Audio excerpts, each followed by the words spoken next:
इस कार्यक्रम के पुण्यार्जक हैं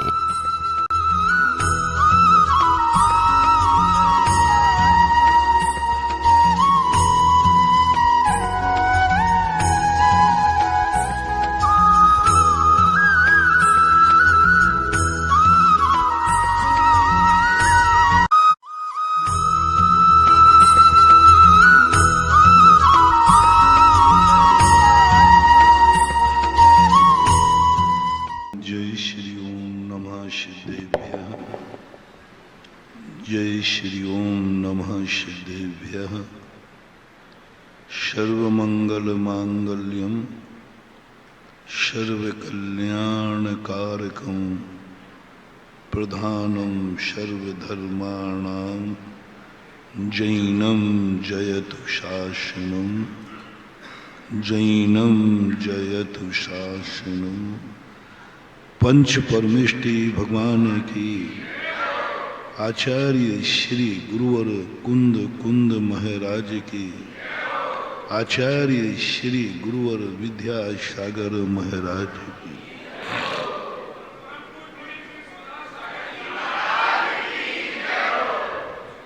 दैनिक प्रवचनों की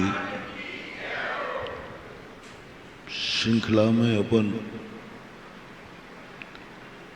तीन बातों पर जो आज तक हमारी जिंदगी की सकारात्मक सोच बनी थी उसको हमने नकारात्मक में परिवर्तन करने के लिए आपको प्रेरित किया। मैंने उन बातों पर प्रहार किया है जिसको तुमने कभी बुरा माना ही नहीं और सारा जगत बुरा मानता भी नहीं। मैंने उन बातों के लिए तुम्हें रोका जिसको आज तक किसी ने रोका ही नहीं। जो तुम्हारे चारों तरफ रहे वो भी उसी को अच्छा मानते रहे। पहला सूत्र दिया था अपनी इच्छानुसार कोई भी कार्य नहीं करना और ये नहीं सोचना कि मैं जो सोचूं वो सब हो जाए। ये जिंदगी का सबसे बड़े विनाश का सूत्र दिया था। एक व्यक्ति दूसरे से प्रेरित होकर के कितना भी बुरा कार्य कर ले, दूसरे से प्रेरित होकर कितना भी बुरा कार्य कर ले उसका माफीनामा है। एक शब्द कह देगा मैं कुछ नहीं जानता था, मुझे इन्होंने प्रेरणा दी, उनकी प्रेरणा से मैंने यह कार्य किया। सजा कितनी माफ हो गई। बहुत बड़ा पाप किया उसने कह दिया कि साहब मैं कुछ नहीं जानता था, उन्होंने मेरे लिए कहा, यदि मैं उनकी नहीं मानता तो मुझे मार डालते, इसलिए मैंने अपने बचाव के लिए उनको मार डाला। बोलो ये सिद्धि होने पर अपराध कितना माफ हो जाएगा। इनकाउंटर में पुलिस यही तो कहती है, इनकाउंटर का केस चलता है और मजिस्ट्रेट पूछता है तुमने क्यों मारा, क्या मारने के अलावा कोई उपाय नहीं था। बोले नहीं था साहब। नहीं मारते तो क्या होता। बोले वो मुझे मार देता। बस इनकाउंटर का एक ही बहस है। इनकाउंटर से पुलिस कोई बहस नहीं करती, कुछ नहीं। यदि तुम उसको नहीं मारते तो क्या नुकसान था। बोले वो मुझे मार देता। बस इनकाउंटर ऑफिसर बरी हो जाता। ऐसा ही तुम्हें कितना भी बड़ा पाप करना पड़े किसी की प्रेरणा से तो घबराना नहीं।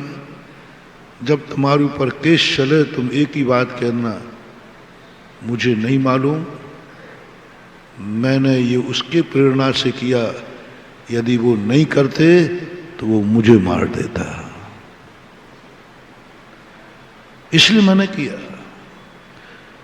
मैं शराब नहीं पीता तो वो मेरे प्राण ले लेता। उसने मुझे पिलाई है, मैंने पी नहीं है। नहीं पीते तो बोले वो मार डालता। यदि तुम झूठ नहीं बोलते तो बोले वो मेरी मार डालता। तुम चोरी नहीं करते तो वो मुझे मार डालता। गुंडे लोग होते ना, बेकारियों बच्चों से भीख मंगवाते हैं ना, बच्चे मांगते हैं, नहीं मांगे तो बोले पीटता है। यदि नहीं मानता तो ये मेरी पिटाई करता है। पुलिस का बयान क्यों नहीं माने जाते? पुलिस वाले कहते महाराज जी हमारी ऐसी दशा है कि हमारी कोई मान्यता नहीं है कोर्ट में। हम मार मार मार करके उससे कबूल करवाते हैं और कोर्ट में जाके उसने कह दिया साहब मैंने तो पुलिस की डर से, उनकी मार से बच के ये बोल दिया, क्योंकि जब तक हाँ नहीं बोलता तो पीटना बंद नहीं करते और पिटाई बहुत, कोर्ट में सब खारिज हो जाता है। ऐसे ही तुम्हें एक कला दे दी कि तुम जो कुछ भी पाप कर रहे हो, अच्छी बातों को नहीं बता रहा हूं अभी, जो कुछ भी कर रहे हो किसी दूसरे की प्रेरणा से कितनी बड़ा पाप कर लेना, उसमें कुछ रास्ते हैं बचने के। लेकिन स्वयं स्वेच्छा से छोटा सा भी पाप करोगे उसकी जमानत नहीं है। किसकी प्रेरणा से किया? बोले स्वयं ने किया है, मैंने अपनी इच्छा से किया है, बस कोई ना भी ना। अपनी इच्छा से कितना छोटा पाप क्यों ना हो तो भी मत करना। इसलिए मैंने विगत दिन 15 दिन तक तुम्हें उस धारणाओं से ऊपर निकाला जो तुम चाहते हो। मैं जो चाहूं वो करूं, मैं जो चाहूं वो देखूं, मैं जो चाहूं वो सुनूं, मैं जो चाहूं वह बोलूं, मैं जो चाहूं वो खाऊं। मुझे कोई पाबंदी नहीं होनी चाहिए। जिंदगी में मैं कोई पाप त्याग नहीं करा रहा हूं, बस इस पाप का त्याग कर देना जो तुम स्वयं करना चाहते हो, वो अच्छा कार्य भी क्यों ना हो। ये भी मैंने कहा था। ये तो बुरे कार्य की बात किया, अच्छा कार्य भी क्यों ना हो, बहुत अच्छा कार्य क्यों ना हो, अपनी स्वेच्छा से मत करना। अपनी स्वेच्छा से मुनि भी मत बनना, अपनी स्वेच्छा से मंदिर भी मत आना। मैं जब चाहूं जब मंदिर जाऊं, मैं जब चाहूं तब मुनि बन जाऊं, मैं जब चाहूं तब माला फेरूं, नहीं, स्वेच्छा से नहीं। अमृत भी पीना पड़े तो स्वेच्छा से मत पीना, और वैद्य के हाथ का जहर पीना पड़े तो पी जाना। रिपीट करता हूं, बिना किसी प्रेरणा के, बिना किसी सुझाव के तुम कुछ भी नहीं जानते हो और तुम्हारी दृष्टि में ये अमृत है, किसी ने बताया नहीं है, तुमने खुद अपनी इच्छा से मान लिया कि ये अमृत है। महानुभाव मत पीना, मत पीना। और यदि तुम्हें वैद्य दे रहा है कि जहर है तो पी जाना, अपनी इच्छा से अमृत भी नहीं। अच्छे कार्य भी स्वच्छंदता पूर्वक नहीं, इच्छा पूर्वक नहीं, जब चाहो जैसा चाहो अच्छा कार्य, जब चाहो जैसा चाहो, जब जिस रूप में चाहो जो चाहो। बुरे कार्य की परिभाषा बनाओ, जो चाहूं, जहां चाहूं, जैसा चाहूं, जब चाहूं मैं करूं। अच्छे कार्य में ये लगाओ, जो अच्छा कार्य मैं चाहूं वो मैं करूं, जहां चाहूं वहां करूं, जब चाहूं तब करूं, जैसे चाहूं वैसा करूं। अच्छा कार्य। बुरा कार्य तो थोड़ा तुम्हें समझ में आ रहा था ना हमारी महाराज, ये तो सही है कि बुरा कार्य तो आपने कोर्ट से भी सिद्ध किया है, लगता है आप LL भी किए हो। साधु कोई पढ़ाई नहीं करता और सारी दुनिया की पढ़ाइयां उसे आती हैं, कोई भी चीज, बुरे कार्य तो समझ में आ गए। अब मैंने कहा था एक दिन, अच्छे कार्य, बहुत अच्छे कार्य, बहुत सुखदायी कार्य, अपनी इच्छानुसार नहीं करना। मैंने अमृत की बात कह दी। 100% तुम्हारा निर्णय हो गया है, अवग्रह यह अवाय धारणा हो चुकी है कि ये अमृत ही है, मत पीना, मत पीना। 100% का निर्णय हो चुका है कि अच्छा कार्य है, मत करना, अपनी इच्छा से मत करना। क्योंकि कितना भी प्रयास करो, हमारी जिंदगी ऐसी है। फॉर एग्जाम्पल, कोई बालक परीक्षा में जो लिखता है वो अच्छा मान के लिखता है कि बुरा मान के? पूरी ताकत लगाता ना, पूरी ताकत लगाता, अच्छा मान के ही लिखता है, सही ही लिखता है। लेकिन जरूरी है कि वो सही निकल जाए? वो गलत भी हो सकता है कि नहीं? निर्णय तो हो चुका था। परीक्षा में लिखते समय उसने अवग्रह युवाय धारणा की, 10 बार सोचा, 100 बार सोचा, यही है, तब उसने लिखा। फिर भी वो गलत हुआ कि नहीं? बस मानो अपनी जिंदगी ऐसे ही है।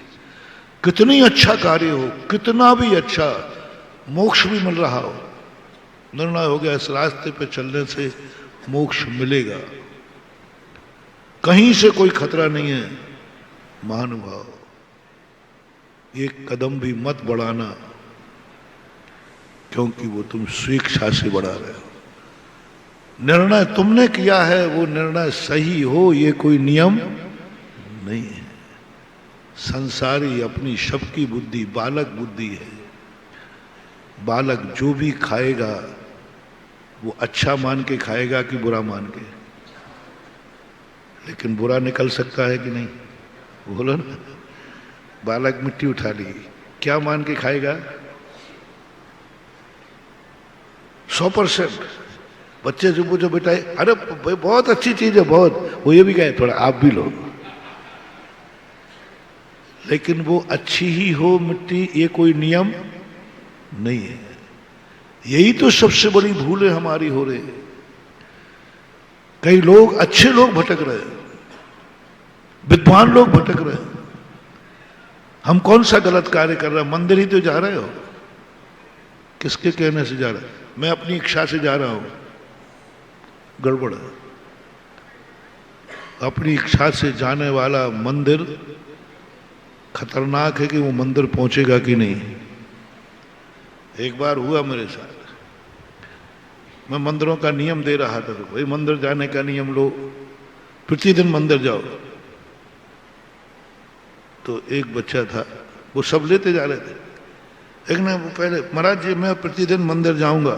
मैंने कि क्यों? अभी 2-3 दिन जाता था हफ्ते में, अब प्रतिदिन जाऊंगा। मैंने आशीर्वाद दे दिया। थोड़ी देर बाद वो मुझे, अब 10 लोग निकल गए, 15 लोग, हमें कोई विकल्प नहीं आया, आशीर्वाद देता गया। मंदिर का नियम है, मंदिर का नियम है। वो व्यक्ति आते ही पता नहीं मुझे क्या एहसास, मैंने पहले ही कहा ना कि एहसास हो जाता है। जब आगरा के पंचकर्मा का ललितपुर में एहसास हो गया 93 में, जब जेल में प्रोचन, जेल वाले को, जेली को हमारे लिए तोता आ गया, तो पता नहीं मेरे को, मैंने कहा कि बस वो आते वो निकल गया। पर मैंने कहा नहीं भैया, मैंने कहा तुरंत मेरे मन में आए, ये तो पूछ लो, सबको तो आशीर्वाद दे रहे हो मंदिर जाने का, कौन से मंदिर? आजकल मंदिर क्या सच्चे देवता ही के होते हैं, खोटे के भी होते हैं। उसी समय ध्यान आया, 10-15 निकल गया नहीं। और मैंने कहा मैं तो ये पूछ ही नहीं रहा हूं कौन से मंदिर जाओगे, और सब हाँ कहते जा रहा हूं। मैं खुद अपने मंदिर के नियम ले लिए, और उसको मनी कौन से मंदिर? बोले महाराज इससे आपको क्या मतलब है बताओ? आपने अपने वचन पे कायम रहो।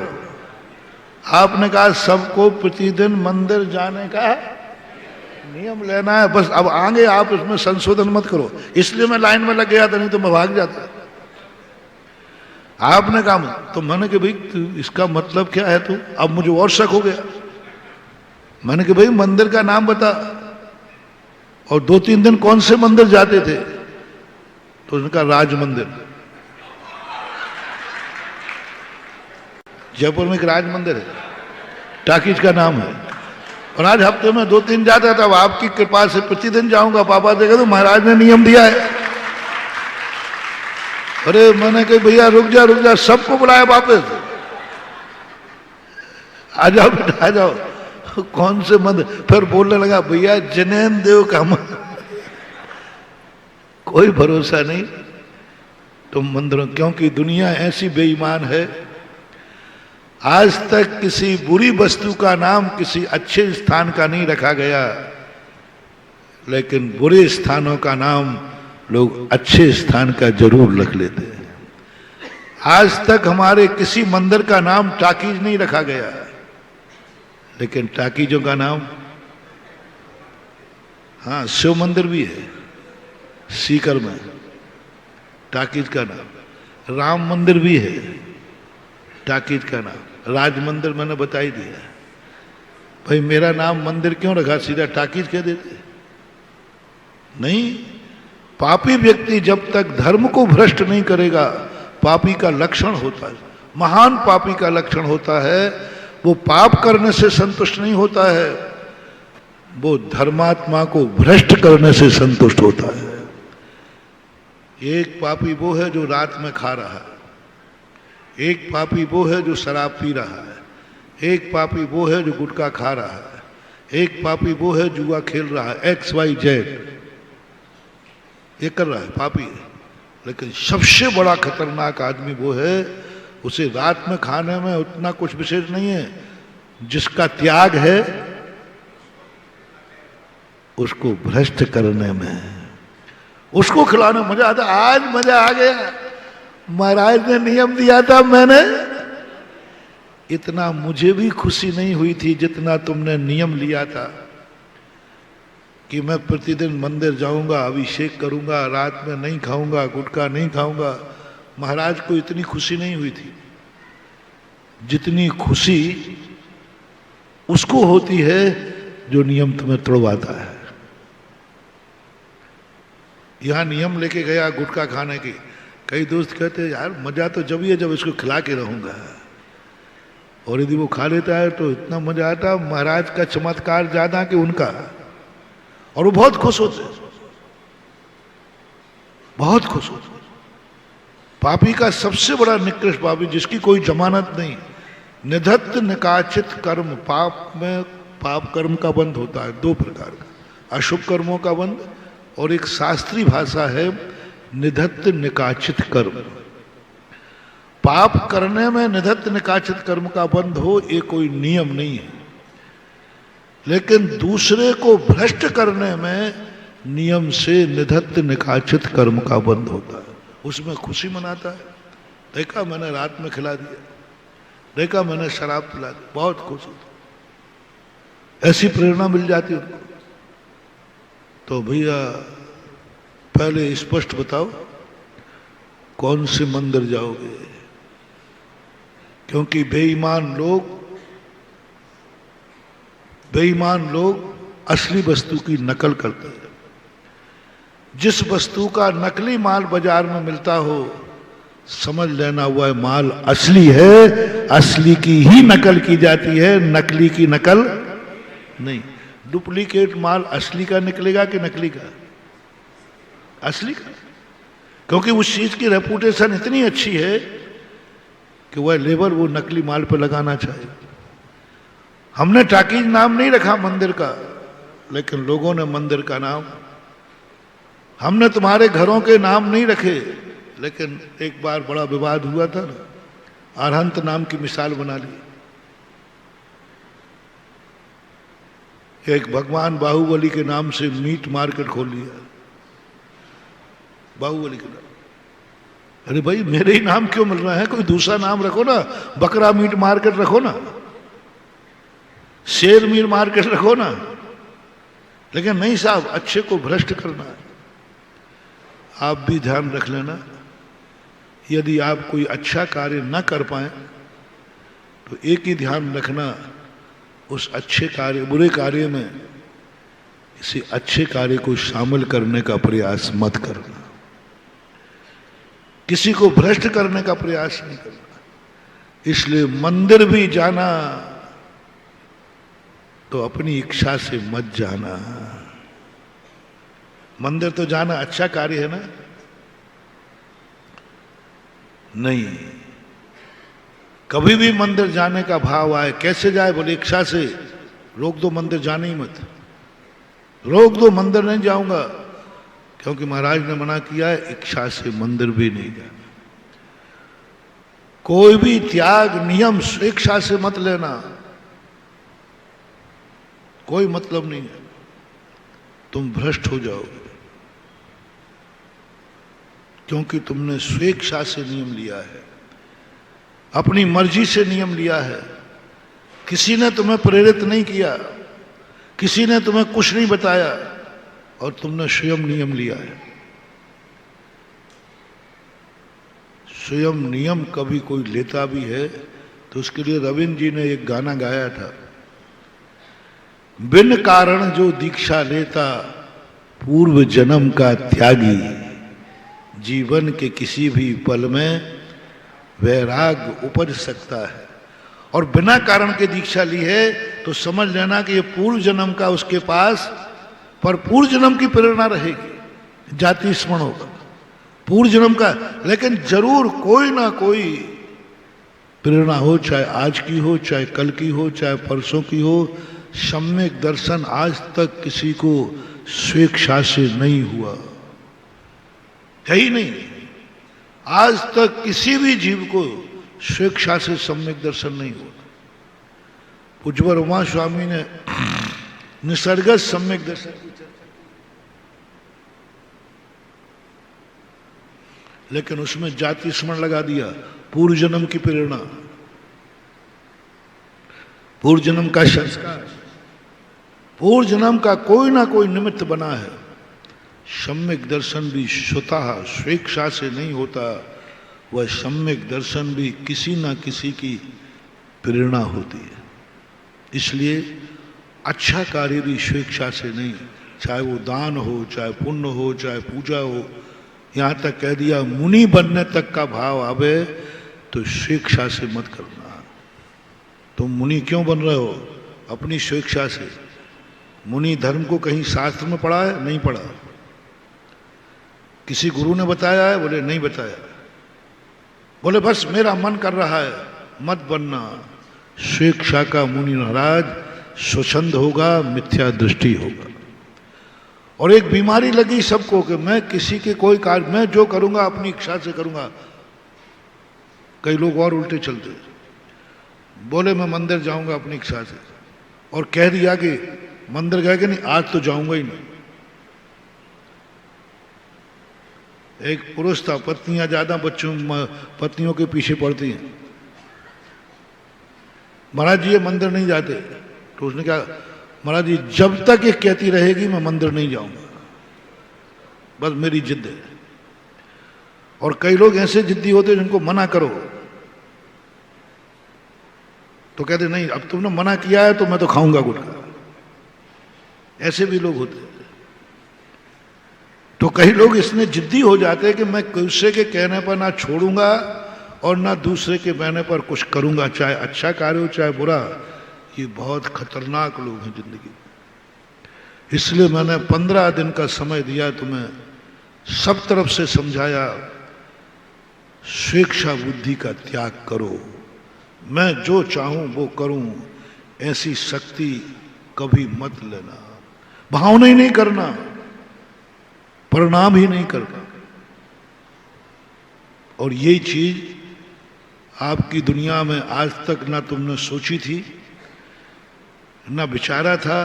तुम्हें तो यही मालूम था कि मिक्षिक जीना जिंदगी आनंद की जिंदगी है, नहीं खतरनाक जिंदगी है।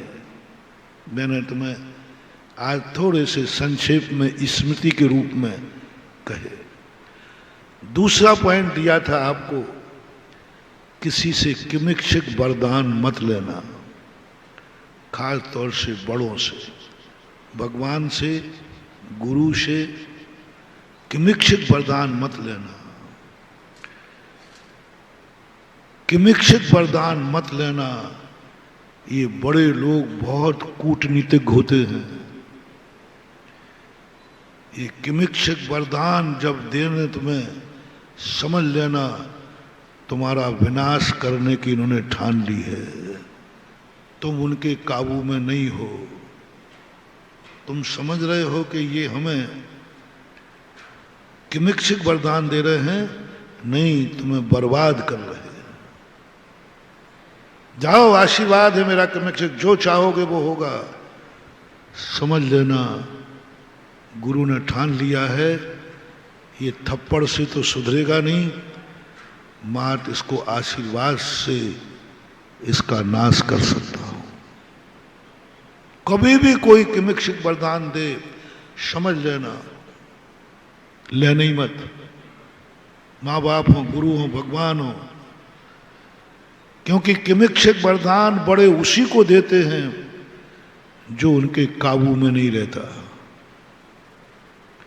जो उनके अंडर में नहीं रहता, जिसको सोचते हैं कि इसका नाश करने का एक ही तरीका, जैसे रावण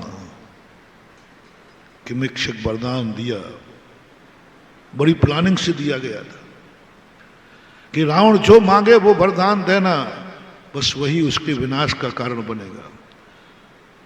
हिरण्याकश्यप ने किमिक्षिक वरदान लिया, प्लानिंग करके दिया गया, वो मांगेगा किमिक्षिक वरदान देना, यही वरदान उसके नाश का कारण बनेगा। पापा भी कहें बेटा मांग ले, क्या मांगना है, मुंह मत खोल देना बेटा, मुंह मत खोल देना, मुंह मत खोल देना। पापा ने ये कह दिया मांग ले, क्या मांगना, पापा ने, दुश्मन ने नहीं। दुश्मन कहे तो दुश्मन के सामने भली कह दें, दुश्मन कहे मांग ले, क्या मांगना है, लेकिन पापा कहें तो पापा से किमिक्षिक वरदान नहीं। गुरु महाराज कहें कि बोलो तुमसे खुद से मांग लो, क्या मांगना है, भूल करके मत मांगना। भगवान भी कहें तो भी मत मांगना, क्योंकि ये तुम्हारे बर्बाद करने की, बड़ों को तुमसे अपने से दूर करने की, ये उनकी कूटनीति है, चाणक्य नीति है। इसको दूर करो किमिक्षिक वरदान दे करके, ये मेरे से दूर हो जाएगा, धर्म से दूर हो जाएगा। किमिक्षिक वरदान मिलते ही ये स्वच्छंद हो जाएगा। बड़े लोगों की कूटनीति होती मार, सबसे ज्यादा बाप कूटनीतिक होता है, कूटनीतिक, उससे ज्यादा गुरु, उससे ज्यादा भगवान, और सबसे बड़ा कूटनीतिक होता है धर्म। ये पुण्य की क्रियाएं, ये जन्मांतर में बहुत कूटनीति भरी है। ऐसा फंसाते हैं, ऐसा फंसाते हैं कि अपन सोच रहे हैं ये खुशी है, और यही उनके विनाश के लिए कारण है। जब माँ कहने लग जाए बोलो क्या बनाना बेटा, मूल करके नहीं बोलना।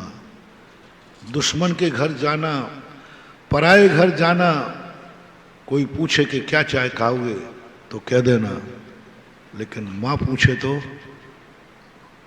महानुभाव गलती मत कर देना। माँ पूछे बेटा क्या खाना है, मुंह मत खोल देना। माँ से अपनी इच्छा अनुसार भोजन, माँ कहेगी भी बेटा बोल आज क्या चाहिए, क्या खाएगा, कुछ नहीं, बोलना ही नहीं, बोलना ही नहीं। पिता कहे बोलो आज बेटा क्या चाहिए, मैं खुश हूं तेरे जन्मदिन पर, तू परीक्षा में पास हुआ है, बोल तू क्या मांगेगा वो दूंगा। बेटों से कहना है गलती मत कर देना, ये बहुत बड़ी कूटनीति है, तुम्हारे विनाश का कारण है। शायद पिता भी नहीं समझ रहा, वो भी बता रहा हूं। पहले तो किमिक्षिक वरदान चाहने वालों को जो हमने 6-7 दिन प्रवचन दिया था इस पर, उसकी पुनरावृत्ति करके सील पैक करके लॉक कर रहा हूं, जिंदगी के सूत्र मान के चलता। गार्जियन से किमिक्षिक वरदान लेने का भाव नहीं करना। फिर क्या करना वो अभी बताऊंगा, अभी तो निषेध वचन चल रहा है। बड़ों से मैंने कहा था, माँ बाप से, गुरु से, गार्जियन से, कभी अपने से छोटों को किमिक्षिक वरदान मत देना, चाहे भली वो मांगते मांगते मर जाएं। यदि कोई शिष्य कहे, गुरु बेटा कहे, पापा मुझे किमिक्षिक वरदान दो नहीं तो मैं मर जाऊंगा, तो बेटे को मर जाने देना, लेकिन किमिक्षिक वरदान के लिए हाथ मत उठाना। बहुत कठोर बोल रहा हूं, इससे बोल रहा हूं जिससे तुम समझ जाओ कि मौत से भी ज्यादा खतरनाक है पिता का किमिक्षिक वरदान देना। माता हो, बेटा कहे कि मां तुम मुझे किमिक्षिक भोजन बनाओ जो मैं चाहूं, नहीं तो मैं रोटी नहीं खाऊंगा। बेटे को भूखे सो जाने देना, लेकिन किमिक्षिक भोजन बनाने का आशीर्वाद बेटे को मत देना। दुश्मन को देना हो तो दे देना, बेटे को नहीं देना। किमिक्षिक मांग रहा है वो, मां वह बनाओ जो मैं चाहूं। बेटा मैं तेरा दुश्मन नहीं हूं, मां हूं, मैं किमिक्षिक बनाऊंगा ही नहीं। हर मां नियम ले ले, मैं बेटे को कभी किमिक्षिक रसोई नहीं बनाऊंगी। हर पिता नियम ले ले, मैं बेटे को किमिक्षिक वरदान नहीं देंगे। वो जो मांगे, इतने खुश मत होना, बर्बाद तुम होगे और जिसको दोगे वो बर्बाद होगा। प्यार का अर्थ यह नहीं है कि तुम होश खो बैठो। राजा दशरथ ने कैकेयी को वरदान दिया था, प्यार में कि दुश्मनी में? बोलो, कितना बड़ा प्रसंग था। युद्ध से बचा के लाई थी, बहुत खुश होकर। जो नारी मुझे, सुनना, कितना प्यार कर, युद्ध चल रहा है, युद्ध में क्या हुआ?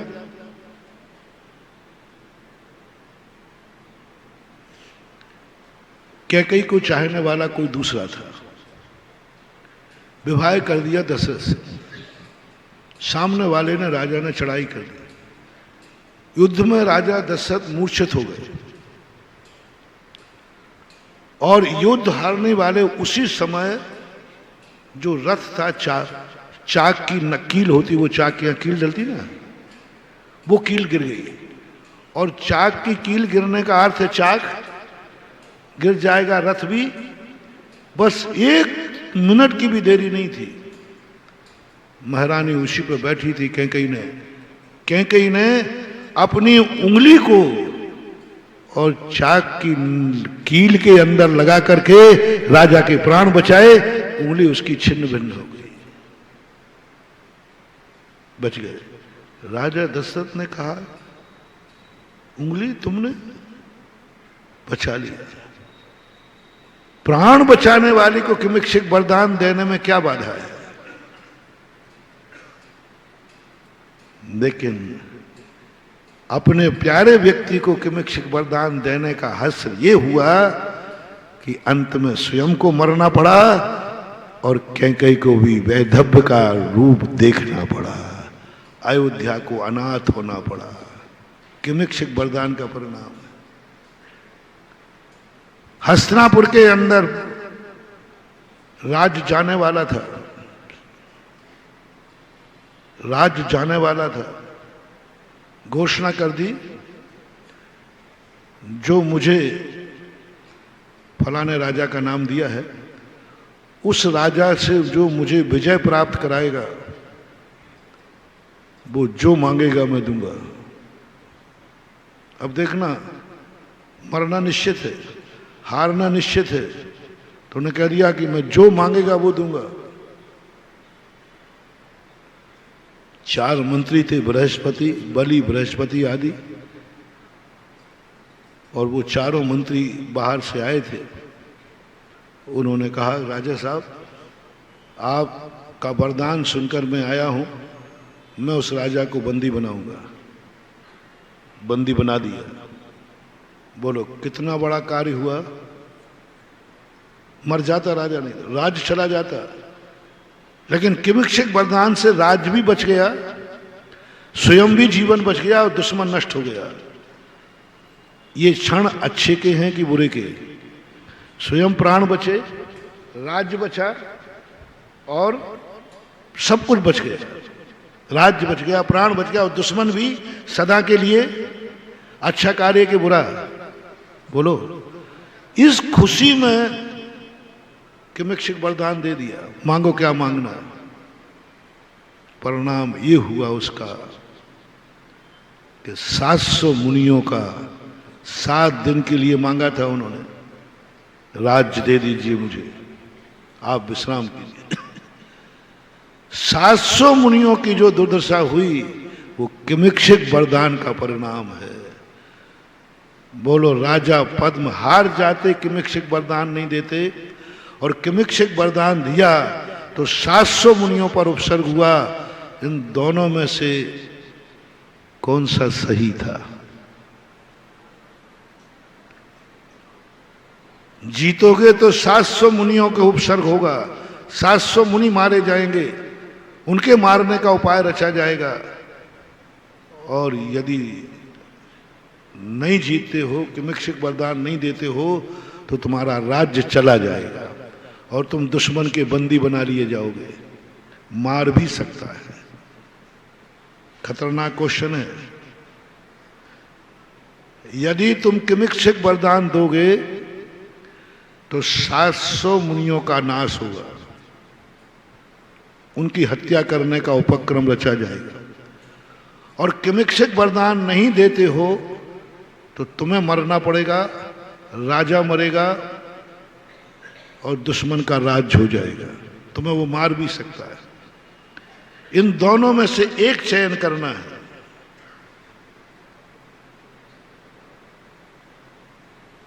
आगरा वाला, मैं सोच तो लूं कि मैं कितना सेफ हूं। बहुत कठिन मार्ग है। मौत, राज्य। किमिक्षिक वरदान नहीं दोगे तो मरोगे, राज्य जाएगा, मौत होगी, मौत के घाट उतार देगा दुश्मन, बलशाली है।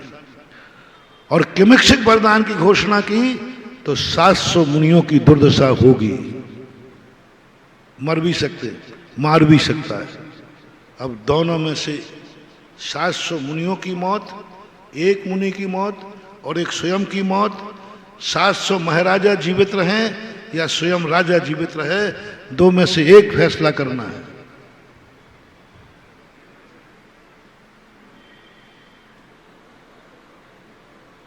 ऐसे बैठ गए जैसे कोई तुम्हें सांप सूंघ गया हो।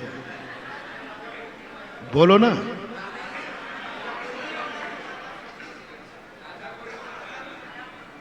तुम राजा हो, तुम्ही को राजा बना देते, क्या फर्क पड़ा? आगरा में तो पद पाने की बहुत भूख है, भूखमंगे ये बेचारे सब।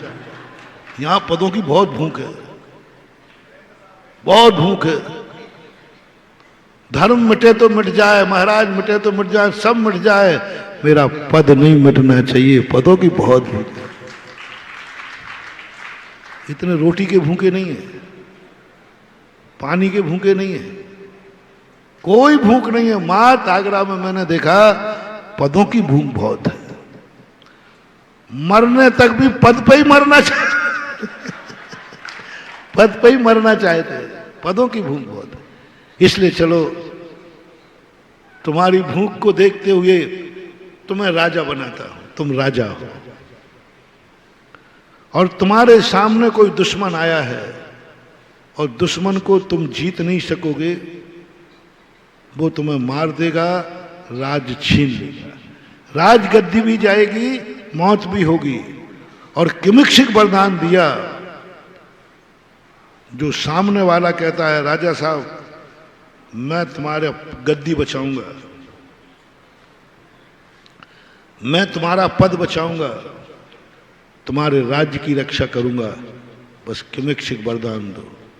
आगरा में ऐसे लोग हैं जो दूसरे लोगों से कहते चिंता मत करो, जब तक मैं हूं तुम्हारा पद नहीं जाएगा, बस तुम्हें मेरे लिए किमिक्षिक वरदान देते रहना, हम तुम्हें जिताएंगे, बस उप मुख्यमंत्री मुझे बना देना। जब वो पार्टियों में दो गुट होते ना, दो गुट, तो समझौता ऐसे ही होता है, एक नया पद निकलता है, उप प्रधानमंत्री, उप मुख्यमंत्री, और नहीं बनाए तो क्या होगा, तो मालूम हम जीत नहीं पाएंगे क्योंकि वोट कम है। तो यहां ऐसे लोग बहुत हैं कि तुम मुझे बस शरण दिए रहना, तुम मेरे लिए बस पक्ष लेते रहना, मैं तुम्हारे पद को बचाऊंगा। तो सामने वाले ने ये शर्त रख दी कि तुम मुझे किमिक्षिक वरदान दो, तुम्हारा पद सुरक्षित रहेगा। और जिसको तुम किमिक्षिक वरदान दे रहे हो वो कट्टर मुनि का विरोधी है, मुनि का नाश कर सकता है। अब दोनों में से एक चयन करना है, पद, मौत, दुश्मन को जीवित रखना,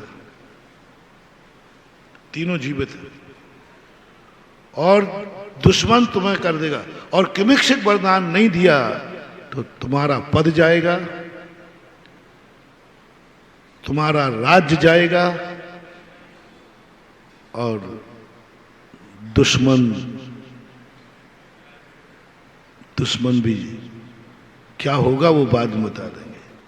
फैसला करो इन दोनों में से, झूठ बोले कौआ काटे, अंदर बोलो क्या होगा। फैसला हो जाए आज मुनि भक्ति का, फैसला हो जाए अंदर के धर्म का, फैसला हो जाए आज की हुकूमत का, फैसला हो जाए धन और धर्म के द्वंद का। बोलना मत, कोई जरूर नहीं, अंदर से पूछो। बोलना तो तुम झूठा भी बोल सकते हो क्योंकि मुंह देखी करने में तुम नंबर 1 हो। हाँ, बहुत नंबर 1 है, ऊपर मुंह देखी सामने, ऊपर वो करना माहिर हो, सामने गुरुदेव भगवान भगवान, और पीठ पीछे क्या है वो आप लोग अपने आप में जानो। फैसला करो, फैसला करो। यदि ज्ञानी पुरुष होगा, नीतिज्ञ व्यक्ति होगा, तो वो कहेगा मैं मरने को तैयार हूं, मैं राज्य छोड़ने को तैयार हूं, लेकिन मैं किसी को किमिक्षिक वरदान नहीं दूंगा।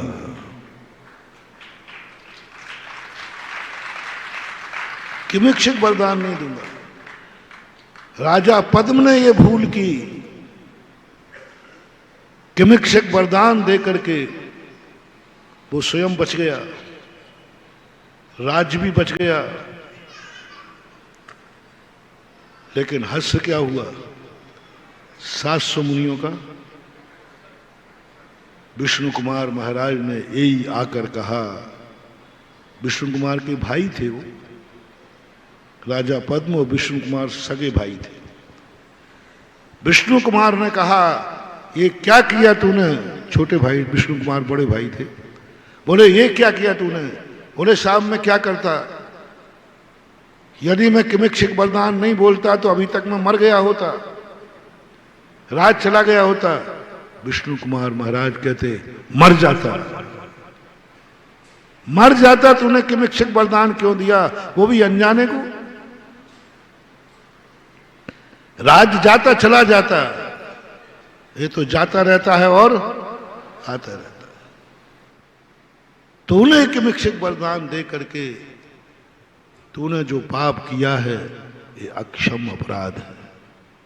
उस कहानी को जब मैंने पढ़ा तब मुझे ज्ञान हुआ, महानुभाव, मौत से भी खतरनाक है किमिक्षिक वरदान देना। लेने की बात हम बता चुके। तीसरा पॉइंट जो अपना चल रहा है, किमिक्षिक वरदान नहीं देना। सामने वाला कहे कि मैं तुम्हें मार डालूंगा, बोले मार डालो, मर जाओ, लेकिन किमिक्षिक वरदान मत देना। यदि तुम किसी के बड़े हो तो, तुम किसी के माता पिता हो तो, तुम गुरु हो तो, तुम भगवान हो तो, तुम राजा हो तो, तुम किसी से बड़े हो तो छोटों को कभी किमिक वरदान नहीं देना। स्त्री को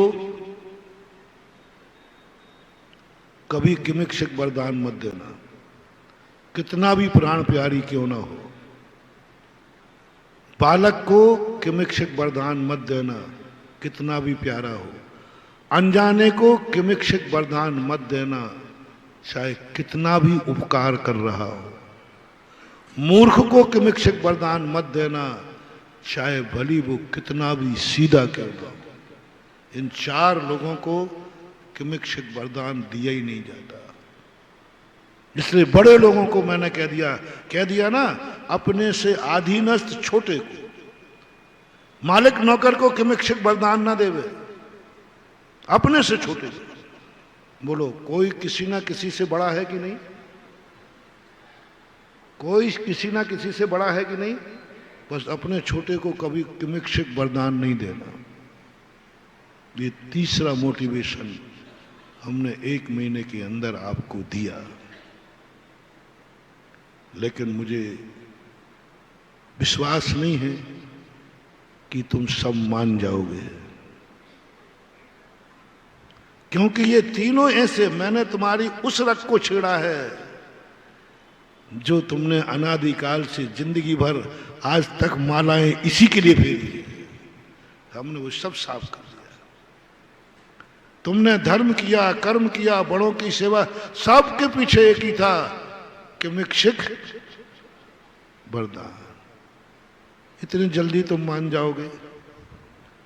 और उसमें आगरा के लोग और मान जाएं, बहुत कठिन है। मैं जान रहा हूं कई लोग ऊपर से निकाल रहे, कई लोग अभी भी है। महाराज ने भली कहा है, लेकिन किमिक्षिक वरदान मिलेगा तो मैं तो नहीं छोड़ूंगा, मैं तो नहीं छोड़ूंगा। अभी भी तुम फेल हो जाओगे, कहो तो 1 आध दिन परीक्षा करवा लो, किमिक्षिक वरदान का बोर्ड लगवा लो 1 आध दिन। महाराज जी वो मन तो आ ही जाएगा। देखो, अब जो इतने सालों का संस्कार है अनादिकाल का, महाराज मन तो करेगा किमिक्षिक वरदान मिलना तो चाहिए। ऐसे लोग, क्योंकि मैं जानता हूं बालक 2 प्रकार के होते हैं।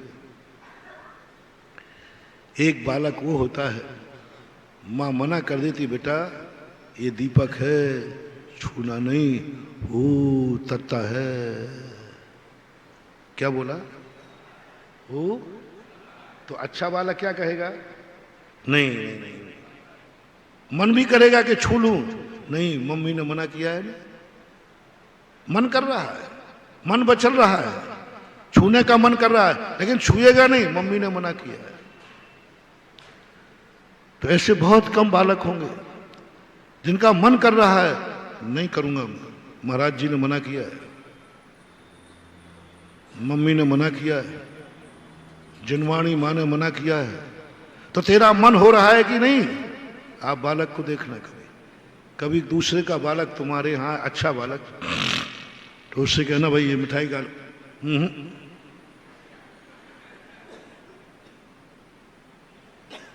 और वो मुंह करता है और मम्मी की तरफ देख रहा है, धीरे से बोलना, क्यों? खाने की इच्छा है? मम्मी की तरफ देख के करेगा, मुंह में पानी आ रहा है, खाओगे। लेकिन मम्मी ने, तुम इतनी बन जाओ तो बहुत है। फर्स्ट बालक तो वो है, मम्मी ने मना किया तो मन भी नहीं बिगाड़ेगा। बोले जिस चीज का मना किया है उस पर मन क्या बिगाड़ना। गार्जियन ने मना किया ना, गुरु ने, माता ने, जिनवाणी ने, माँ ने मना किया, मन क्या बिगाड़ना। नहीं, मेरा मन भी नहीं है, मुझे कोई आकर्षण नहीं है, माँ ने मना किया है। वो 1 नंबर आना तो बहुत कठिन है, 2 नंबर में ही आ जाओ, 2 नंबर में ही आ जाओ। मन मचले तो बोलो ना, मचलने दो, भाव होवे तो होने दो, लेकिन मैं ये कार्य नहीं करूंगा क्योंकि मम्मी ने मना किया। तुम इन दो में भी आ जाओ तो सेकंड डिवीजन है, सेकंड डिवीजन।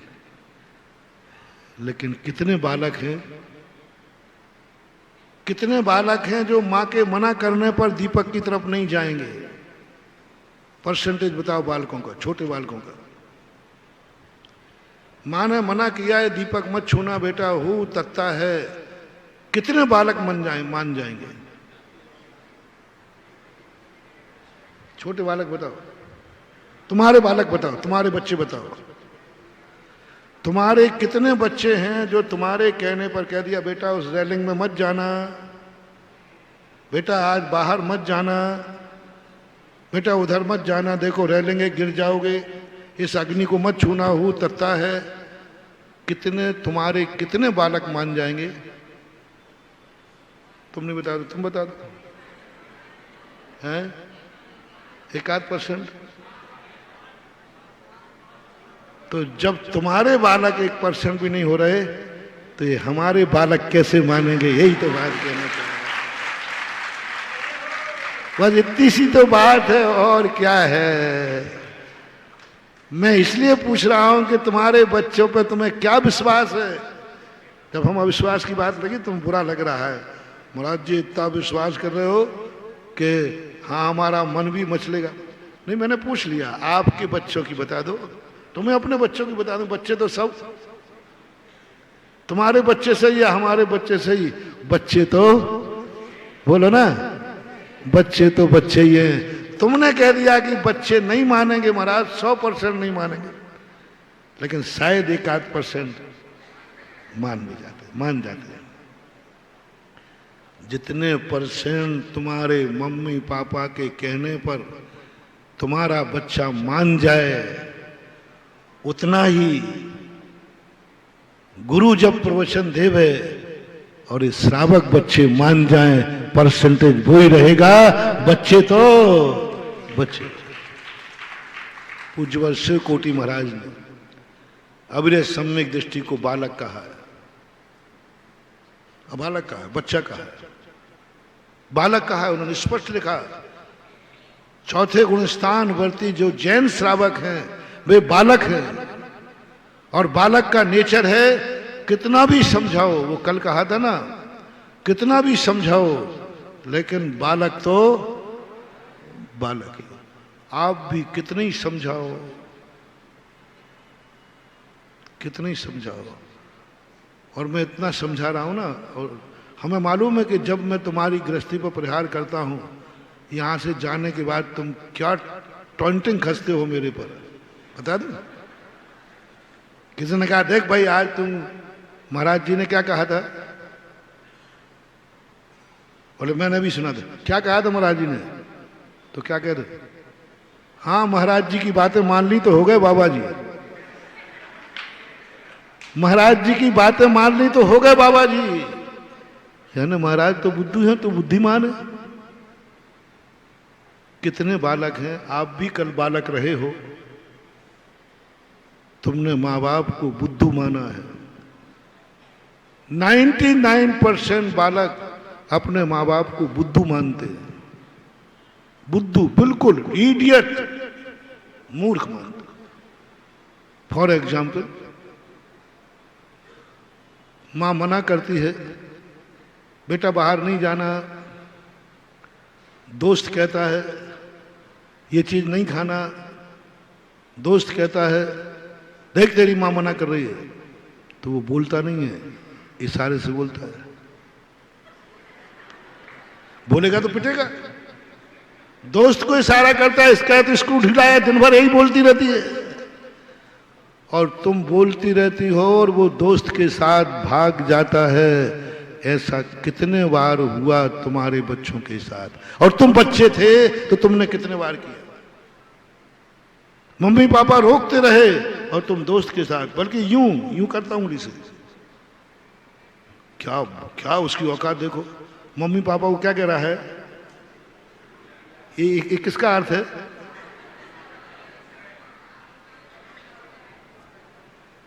99% एक ना एक बार अपने दोस्त थे, मम्मी पापा के त्याग मना करने पर वो यही कहते, वो तो उसका स्टूडेंट दिन भर उसका काम ही है, भाई तू लेट हो जाएगा तो बोले वो पापा का काम बड़बड़ाना ही है, वो तो घंटे भर लेट हो गए तो बड़बड़ाएंगे, 2 घंटे हो जाए तो बड़बड़ाएंगे, उनका काम तो बोल बेटा बोल ना, आगे वाले से नहीं पूछ रहा, पीछे वाले से पूछ रहा हूं, पर आगे वाला भी तो किसी का बेटा था, उसकी तो भी मुझे मालूम है, वो भी कहता था पापा तो हर व्यक्ति कहता है। समोषण में भी यही होता है। भरत चक्रवर्ती से जब कोई बात आई तो भगवान ने कोई प्रवचन दिया किसी संसार के ऊपर, तो भरत चक्रवर्ती सुनने के बाद जाने लगे, तो गणधर परमेटी कहते चक्रवर्ती कहाँ जा रहे हो? भगवान ने अभी क्या किया? नमस्ते महाराज, नमस्ते नमस्ते नमस्ते नमस्ते। अरे भगवान ने क्या कहा? नमस्ते महाराज, नमस्ते नमस्ते। 100 बार नमस्ते किया गणधर परमेटी को चक्रवर्ती ने। गणधर परमेटी पूछा चक्री भगवान ने क्या कहा, कहाँ जा रहे हो? ये संसार असार है, सब कांटों का ताज है, सब बेकार। भगवान ने क्या कहा?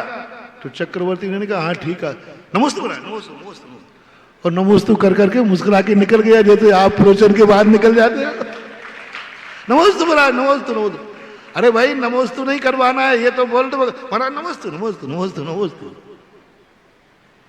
बालक, भगवान कहते हैं ये बालक है, वो पूरी बात नहीं मानेगा, क्योंकि बालक अपने आप से ज्यादा बुद्धिमान किसी को मानता ही, ये बालक की निशानी है, मूर्ख की निशानी है, पागल की निशानी है कि वो अपने से ज्यादा किसी को अच्छा मानता ही नहीं है। और अपने से ज्यादा अच्छा किसी को नहीं मानने का अर्थ है, फॉर एग्जाम्पल, कि अपने से बड़ा जिस कार्य को रोके वही करने का मन होवे, समझ लेना तुम बालक हो।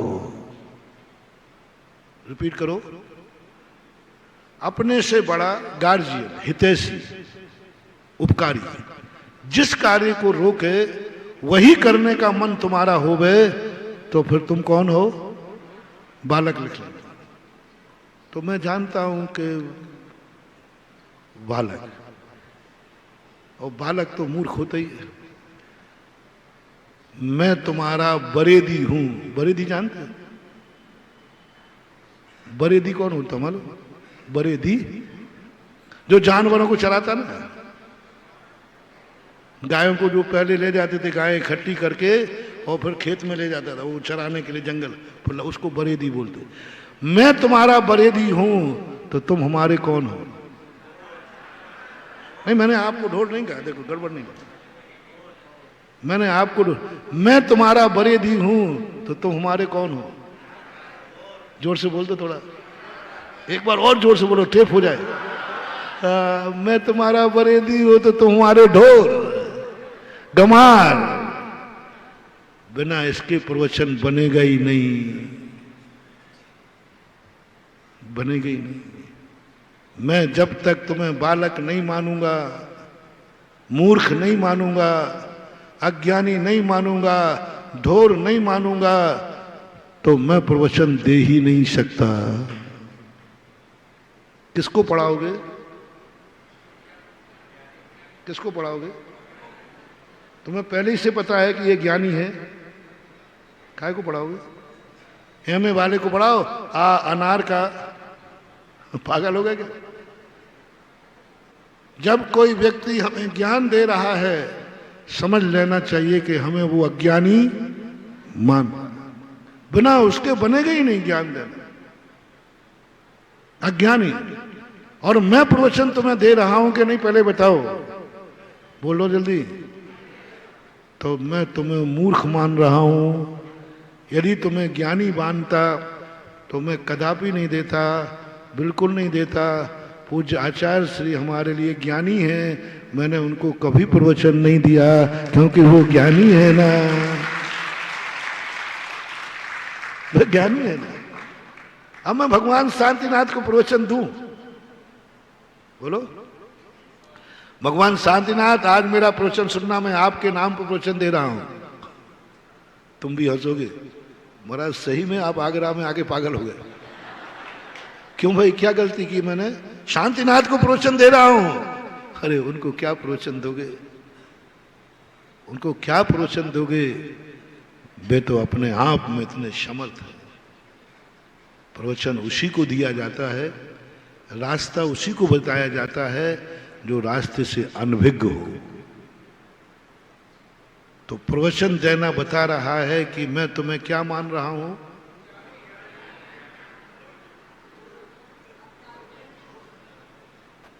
और मूर्ख का नाम है ढोर, और मैं कौन हूं? ढोरों का बरेदी। बरेदी ढोरों की आदत जानता है, इसलिए कुछ बरेदियों के उसमें होते हैं कि बरेदी एक आवाज लगाता है, सब आ जाते हैं, आ जाते बरेदी के बुलाने पर सब आ जाते। कुछ लोग ऐसे होते हैं ढोर जो बरेदी की आवाज लगाने पर खेत में चले जाते हैं, तो बरेदी उनके गले में एक टेंगोर डालता है। टेंगोर जानते हैं? गले में एक डंडा लटका देता है नीचे। अब वो भाग नहीं सकता, भागेगा तो टेंगोर डाल देता है। अब टेंगोर किसके गले में डाला?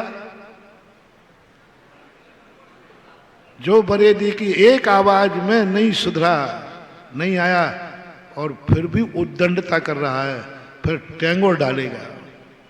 बीच वाला होगा तो टेंगोर तो नहीं डालेगा, एक घंटी बांध देगा। घंटी क्यों बांध दी? जिससे ये पता चले कि ये कहां है। घंटी बांधते हैं, टेंगोर बांधते हैं, दो पैरों को बांध देते हैं। गधा घोड़ों को देखना, जिनके उद्दंड गधे होते हैं तो दो पैरों को बांध देते हैं जिससे भाग नहीं सके। दो बैलों को इकट्ठा बांध दो, एक भागेगा दूसरा सीधा है तो एक भागेगा, वो दूसरे को खचोड़ नहीं पाएगा। ये 3-4 तरीके हैं ढोरों को बांधने के। समझ रहे हो ना? पत्थर कहां फेंकने वाला है सोच कर देख। बरेदी बना हूं तो ढोरों को हाँकना भी जानता हूं, क्योंकि बरेदी बनना बहुत कठिन है, क्योंकि मूर्खों का गुरु बनना बहुत कठिन है। लेकिन फिर भी जानवरों का भी बरेदी होता है, जानवरों का भी गुरु होता है, जानवरों का भी निर्देशक होता है, जानवरों को चराने वाला भी दुनिया में कोई होता है। लेकिन चराने के तरीके, जो जानवरों को चराने जावे उसको ये तरीके आना चाहिए कि पहला कौन है जो आवाज लगाने पर ही, एक आवाज लगा दी इधर जाओ चला जाता है। दूसरा कम है तो उसके गले में घंटी बांध दी जाएगी, बस थोड़ा भागता है लेकिन पता चल जाए कि ये कहां है। तीसरा उद्दंड है कि एक लकड़ी का टेंगोर डाल दिया जाता है, भागे तो पैर में चोट लगे। चौथा उद्दंड है पैर से पैर बांध दो। पांचवा उद्दंड है पैर से मुंह बांध दो। हम रास्ते में सब देखते रहते, रास्ते में जो हम देखते हैं ना, सब में नोट करते हैं, तो वीडियो बना लेता हूं और मैं सोचता हूं कभी आगरा जाऊंगा तो ये काम आएंगे। तो वो क्या करते हैं, मुंह बांध दिया और पैर बांध दिया, अब वो बेचारा यूं यूं करके चलता है। और कभी कभी और उद्दंड होते हैं तो एक अच्छे बैल के साथ उसको बांध दिया जाता है, अब वो भगने ही नहीं देगा। अच्छे की साथ बांध दिया, दोनों एक से नहीं बांधना, अच्छे के साथ बांध दिया और अच्छा उसको खींच के लाएगा। यही तरीका गुरु अपनाते हैं, यही तरीका माँ बाप अपनाते हैं कि जो बच्चे मान जाते हैं,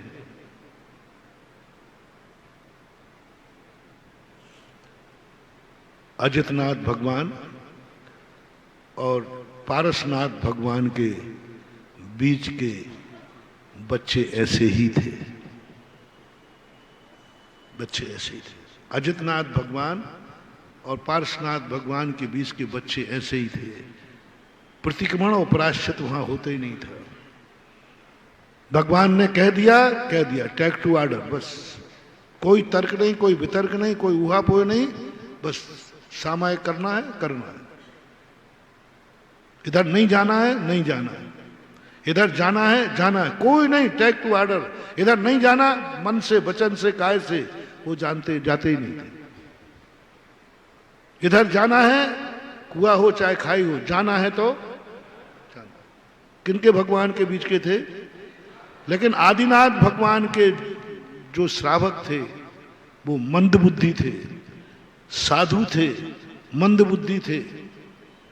और महावीर स्वामी के जो शासन में जीव हैं वे वक्र बुद्धि है। आदिनाथ भगवान के जो मंद बुद्धि थे, कुछ नहीं जानते। और अपन लोग किसके शासन में हैं? तो कौन सी बुद्धि थी चार साथ में? वक्र बुद्धि। जानते नहीं हैं, मानते नहीं हैं, ऊपर से अपनी तानते हैं। जानते कुछ है नहीं, मानते कुछ है नहीं, ऊपर से इसका नाम है महावीर के अनुयायी। तो पहले नंबर के तो आगम नहीं मना कर दिया कि पहले नंबर के श्रोता तो तुम्हें मिलेंगे नहीं, जो तुम्हारी एक आवाज पर सब कुछ मिटा दें, एक आवाज पर समर्पित हो जाएं, एक आवाज पर हिरण भी शिकारी के सामने खड़े हो जाएं। एक आवाज अमरचंद दीवान की एक आवाज पर सारे हिरण राजा के सामने आके खड़े हो गए थे। एक आवाज पर शेर भी, मांसाहारी शेर भी ने क्या खा ली थी? शाकाहारी हो गया। वो तो तुम्हें बहुत कठिन है। अभी मैं कठिन तो नहीं कहूँगा, असंभव तो नहीं कहूँगा, मुझे गर्व है ऐसे श्रावक और ऐसे शिष्य भी आज भी भारत में मौजूद हैं। लेकिन संख्या उनकी, बोलो ना, अब बचे संख्या किनकी ज्यादा है? अब इनमें से तुम्हें क्या डरेगा तो सही, क्योंकि मैं बरेदी हूं और बरेदी जानवरों को कैसे कंट्रोल किया जाता है वो जानते हैं। अब ये निर्णय आपके लिए छोड़ता हूं, टुनटुनी में काम चल जाएगा वो घंटी कि तुम कहीं भी रहना हमें आवाज आती रहे, तुम कहीं भी रहना मुझे पता रहे, तुम क्या कर रहे हो गार्जियन को मालूम रहे। इसका नाम है टुनटुनी बांधना। कुछ भी करो महाराज को, माँ बाप को मालूम है वो बेटा दूसरे नंबर का बेटा है, वो कुछ भी कर रहा है, कहीं भी है दुनिया में, कहाँ है पता नहीं, पर पिताजी को मालूम है टुनटुनी की आवाज आ रही है, यानी अभी वो है। कितनी दूर है आवाज से पता करता है, क्योंकि उन्हें मालूम है ये कहीं भी जा सकता है, मेरे बिना भी जा सकता है, कहीं गलत रास्ते पे भी जा सकता है, लेकिन इतना जरूर है कहीं भी जाए मुझे पता कर रहता है, पता रहना चाहिए। लो, फर्स्ट नंबर के उद्दंड यदि तुम हो, जो माँ बाप गुरु और जिनवाणी की आज्ञा में नहीं चल सकते हो, तो इतना जरूर कर लेना कि तुम्हारी हर कार्य की सूचना तुम्हारे गार्जियन को होना चाहिए।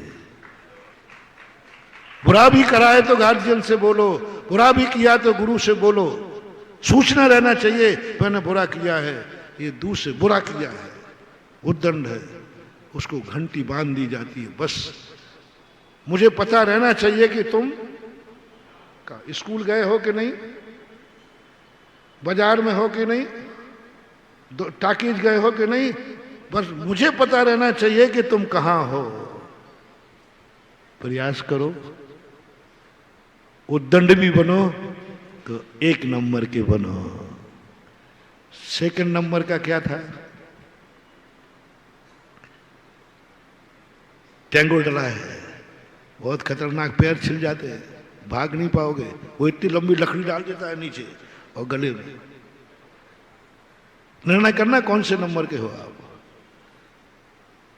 और जिस क्षेत्र में मम्मी पापा के, गुरु के, राजा के, भगवान के। तीसरे नंबर का पैर से पैर बांध दिया, ओहो टैगोर तो परघात था, टैगोर तो परघात था और अब तो उपघात हो गया। परघात से ज्यादा खतरनाक है उपघात। तुम्हारा पैर ही तुम्हारे पैर को रोक रहा है। इतने उद्दंड मत बनना। चलो टैगोर तक की छूट है, लेकिन पैर से पैर बांध दिया, ये इतने उद्दंड मत बनना। तुम्हारा पैर तुम्हारे पैर को रोक रहा है, पैर से पैर को भिड़ा दिया, ये पैर आगे नहीं बढ़ेगा, ये पैर आगे नहीं बढ़ेगा। और अंतिम उद्दंड तो बनना ही नहीं कि पैर से मुंह बांध दिया। पैर से क्या बांध दिया? मुंह बांध दिया। लेकिन इसमें बताओ बरेदी की गलती है कि ढोर की? और जोर से बोलो। इसका अर्थ है कि मैं कुछ भी करूंगा मेरी गलती नहीं, तुम्हारी गलती है कि तुम्हें हमें ऐसा टैगोर डालना पड़ा। मानोगे नहीं तुम, पर टैगोर डालूं चाहे पैर से पैर बांधूं, लेकिन आखिर तुम कहलाओगे तो मेरी गोखर के ढोल, कहलाओगे तो जैनी ना। चाहे गुरु की बात मानो या नहीं मानो, लेकिन कहलाओगे तो बोलो ना, जैनी कहलाओगे। और मैं जैनियों का गुरु हूं। भगवान जैनियों के भगवान हैं। चाहे उद्दंड रहो चाहे सीधे रहो, कहलाओगे तो जैनी, कहलाओगे तो ऋषभ देव के पोते। चाहे भली ऋषभ देव के समय मारीच उद्दंड था, बहुत उद्दंड था, लेकिन उसके बावजूद भी बल्दियत कभी बदली नहीं जाती। कहलाओगे तो ऋषभ देव के पोते, कहलाओगे तो जैनी। और मैं जैनियों का गुरु हूं, जैनियों का उपदिष्टा हूं, जैनियों का शास्ता हूं, जैनियों का परमेष्ठी हूं। तो मैं तुम्हें जैन जाति से तो नहीं निकाल सकता। वो जानवर को हम अपने ग्रुप से तो नहीं निकाल सकता, टैगोर डाल सकता हूं।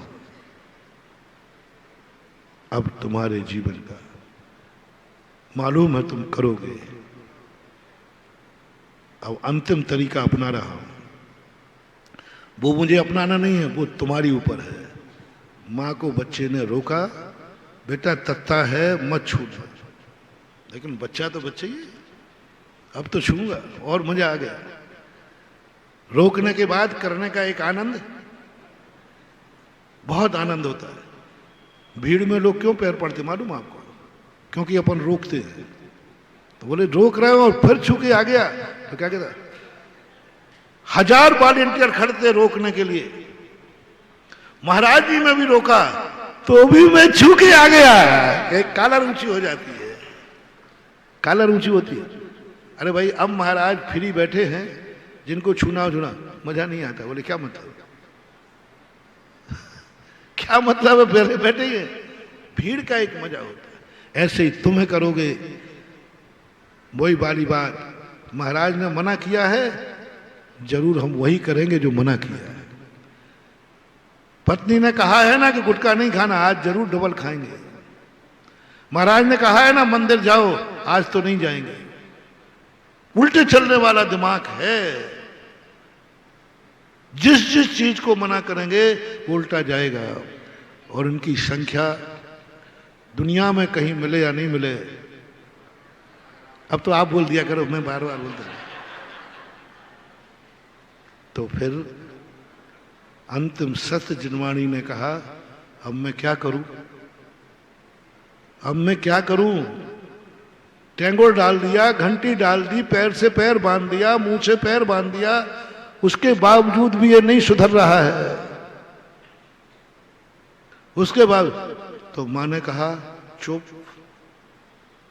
चुप चुप चुप, मौन ले लो, इसको जहां जाना है जाने दो। किसी के खेत में घुसता है, घुसने दो, और जब खेत में घुसेगा और जो मालिक आकर के ठुकाई करेगा, असली पसली तोड़ेगा, ठिकाने आ जाएगा। जिनवानी ने कहा, पहले मुझे बड़ा चिड़चिड़ापन आता था कि मैं इतना कहता हूं तो मानते ही नहीं हो। जिनवानी ने कहा, बेटा चिड़चिड़ाओ मत, ये मानेंगे। तू बातों से समझा रहा है, ये लातों से समझते हैं। लातों के देवता बातों से मानने वाले नहीं है। ये वो आदतन अपराधी हैं जो मजिस्ट्रेट के कहने पर नहीं मानेंगे, इन्हें पुलिस की रिमांडर पर ही ये मानेंगे। आदतन अपराधी जो कभी कभी अपराध करते हुए तो मुझे साहब मैंने किया है जो करना हो, लेकिन आदतन जो अपराधी होते हुए, ये आदतन अपराधी है, अनादिकाल के अपराधी हैं, जन्म जन्म के अपराधी हैं। इनको तुम मत समझाओ, तुम मौन ले लो। वो दीपक पकड़ने जा रहा है, 3 बार समझा दिया ना। कल मैंने कितने थप्पड़ पड़वाए थे व्यक्ति में, 1 मारना, 2 मारना, 3 मारना, तीसरे के बाद फिर थप्पड़ मत मारना, फिर देखना कि इसके पीछे कौन है,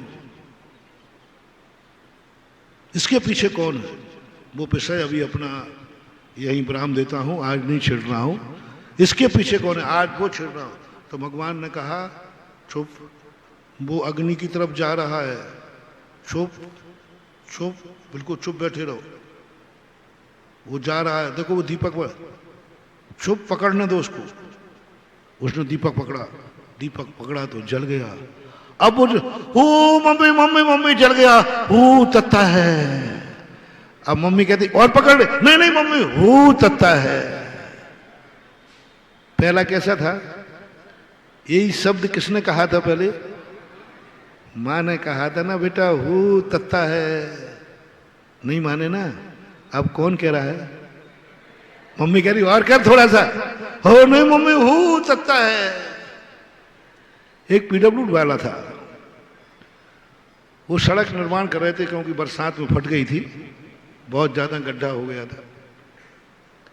तो उन्होंने बोर्ड लगा दिया, सावधान, आगे खतरा है, गड्ढा है, यहां से ना जाके दूसरा जाए।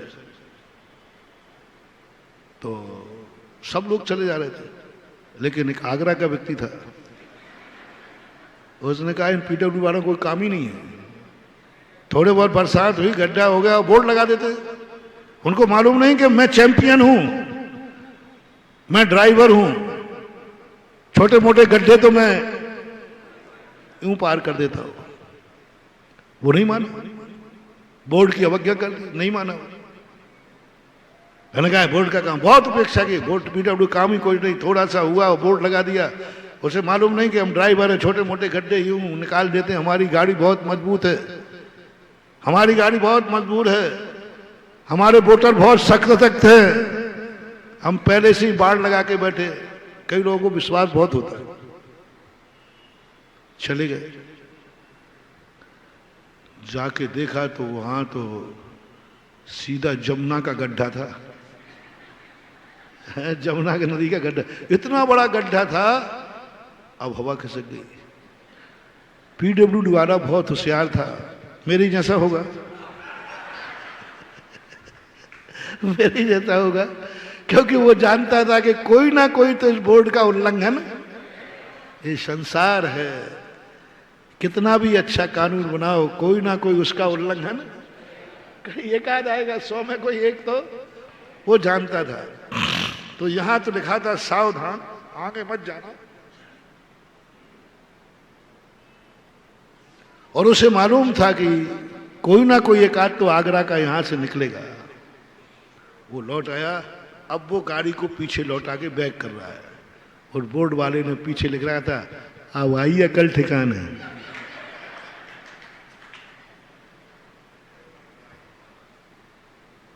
अब आई अकल ठिकाने। बोलो अपन कौन से हैं।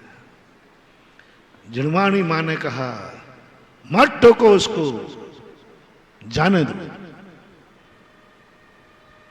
जब ये दुख उठाएगा हमारा एक भी प्रवचन खाली नहीं जाएगा।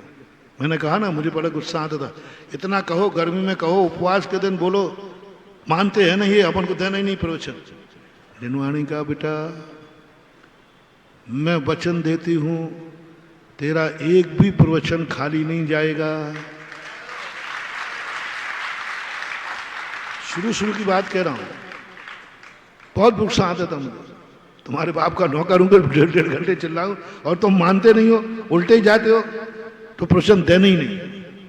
दिनवाणी ने एक दिन संबोधन किया, बेटा नहीं, तो ये मानते तो है ही नहीं। बोले नहीं, मैं तुझे प्रॉमिस करती हूं, तेरा एक भी वचन खाली नहीं जाएगा।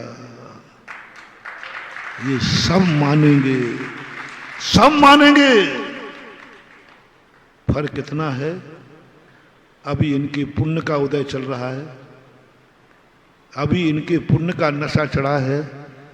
जिस दिन इनको कर्मों की मार पड़ेगी, तेरे एक एक प्रवचन को रह रह के याद आएंगे गुरुदेव के वचन।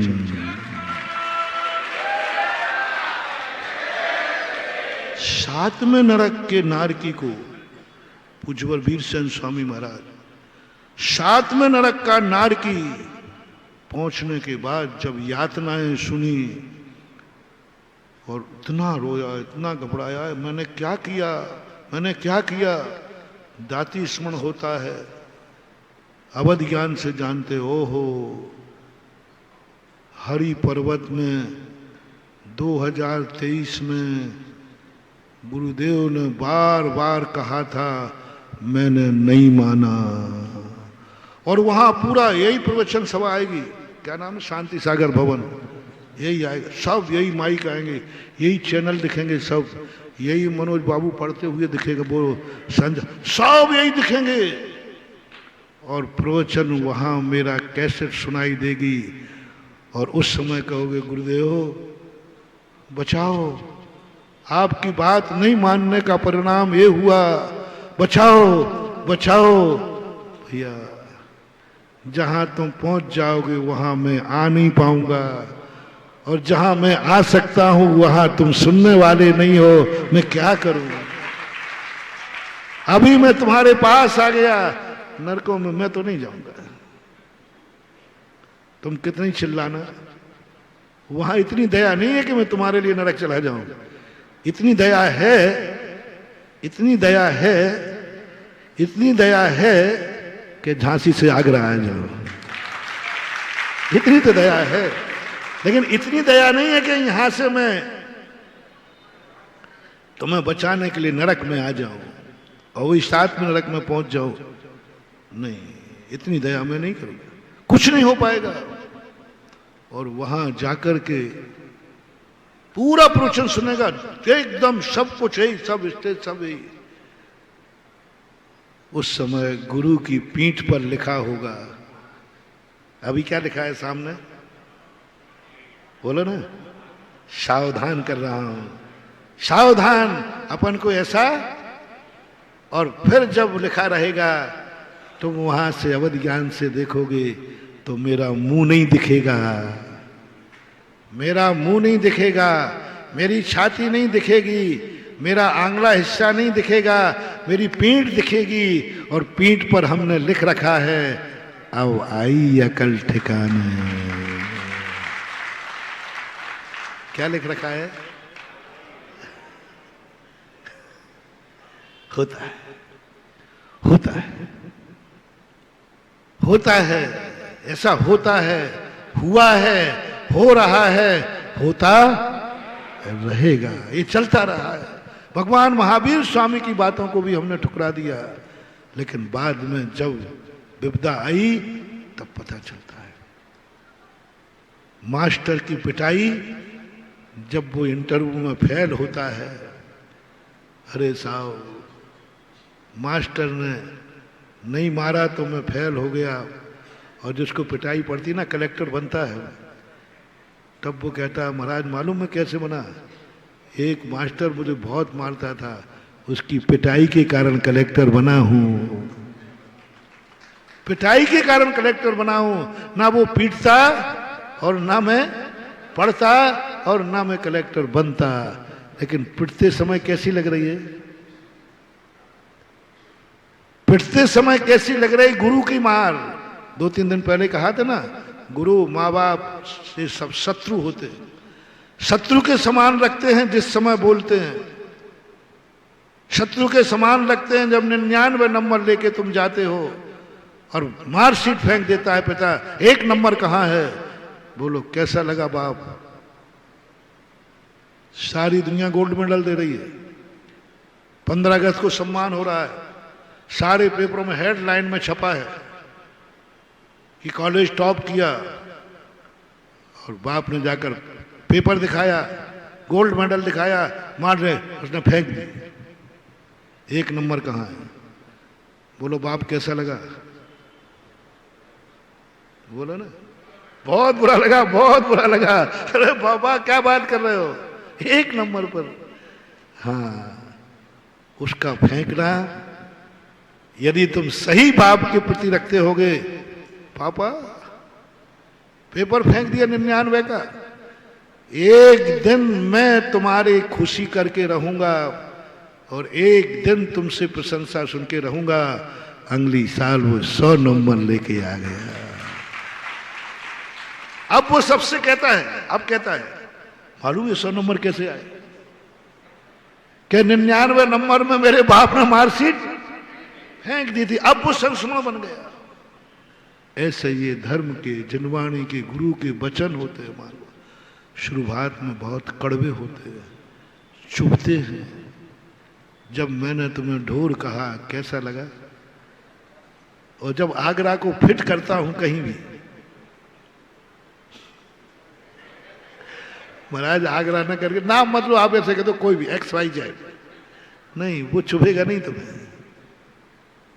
और आगरा का नाम ये कह दिया करो, संसारी प्राणी को ये ऐसी आदत है, नहीं नहीं, वो चुभेगी नहीं तुम्हें।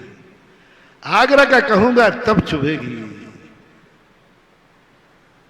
और मुझे जिस दिन लग गया ना कि आगरा में भी तुम बेशरम हो गए हो, तो फिर कॉलोनी का नाम लूंगा, कमला नगर। अच्छा महाराज कमला नगर कह दो, कमला नगर में अकेला थोड़ी रहता हूं। और जब मुझे चल गया कि अब भी कोई असर नहीं पड़ रहा है, तो फिर कहूंगा फलाना परिवार। कौन सा परिवार लेना? बेनाडर परिवार, PNC परिवार, XYZ, कोई भी ले, फिर परिवार का नाम।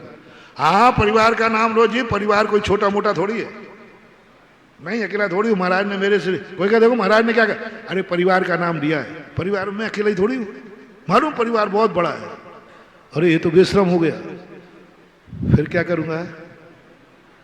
सीधा नाम लूंगा कि मैं तेरे से कह रहा हूं, पापी खड़ा हो जा।